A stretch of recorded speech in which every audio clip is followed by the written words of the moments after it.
જય જવાન જય કિસાન। આજે અમે તમને બતાવશું અમારા કિચન ગાર્ડનનો નજારો। ઘણા બધાના સવાલ હતા કે તમે સ્ટ્રોબેરી વાવી છે તો કેમ કોઈ થયું કે બતાવતા નથી। અમારા પાસે ટાઈમ નહોતો એટલે કોઈ સ્ટ્રોબેરીનો વિડીયો બનાવ્યો નથી। આજે હું તમને બતાવશું। જુઓ, સ્ટ્રોબેરીમાં ફળ આવવાની શરૂઆત થઈ ગઈ છે અને અમારી સ્ટ્રોબેરી પણ લીલી હરીભરી બહુ મસ્ત ઊભી છે।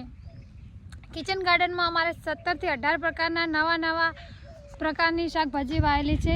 આ ચોળી જે વાવી છે અમે એ 7 રૂપિયાનો દાણો એક છે, જે લગભગ એક ચોળી 10 કિલો જેટલું ચોળીનું ઉત્પાદન આપશે।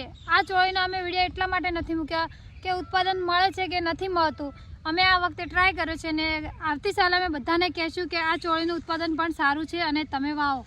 એની સાઈડમાં અમે બીટ લગાવેલા છે, જે મલ્ચિંગમાં સારામાં સારા બીટ થાય છે। આ બાજુ છે લસણની ખેતી મલ્ચિંગમાં જે કરી હતી, જે લસણ બહુ સારું થયું છે। અને આ બાજુ છે લસણ ડુંગળી જે ગોઠિયા બનાવવામાં આવે છે। એ પણ તમે ગોઠિયા જ્યારે અમે વિડીયો બનાવશું ત્યારે તમે ગોઠિયા પણ વિડીયોમાં અમે બતાવશું। મલ્ચિંગમાં બહુ સારી ડુંગળી ને લસણ થયું છે।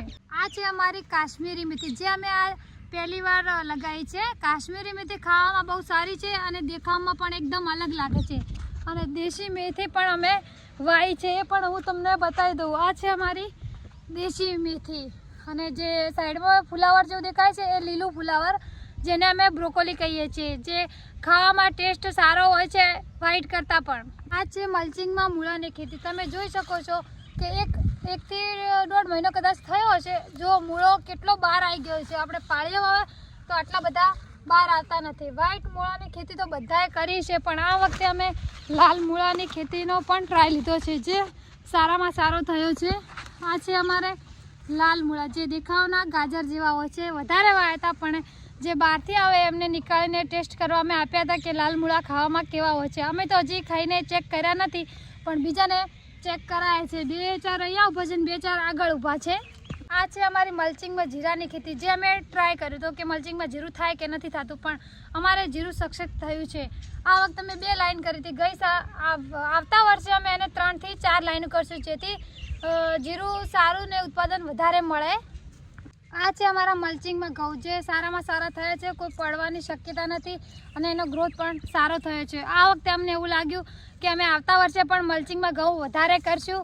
અને આ બાજુ છે રીંગણની ખેતી, જે મલ્ચિંગમાં કરી છે, જે સારામાં સારી થઈ છે। આ છે અમારા મલ્ચિંગમાં મરચાં અને કોબીજનો આંતરપાક કર્યો હતો, જે કોબીજ તો હવે તૈયાર થઈને નીકળી જશે અને મરચાંની હાઈટ વધી જશે, એટલે મરચાં પણ સારા થયા છે। અને આ બાજુ જે દેખાય છે મલ્ચિંગમાં બટાકાની ખેતી પણ કરી છે, જે અમે વિડીયો બનાવીને બટાકા ઉખાડતા હતા એ ઉખાડીને ફેંકી નથી માર્યા, અને આઈને મલ્ચિંગમાં વાવ્યા છે। આ વખતે જોવાનું છે કે મલ્ચિંગમાં બટાકા કેવા થાય છે।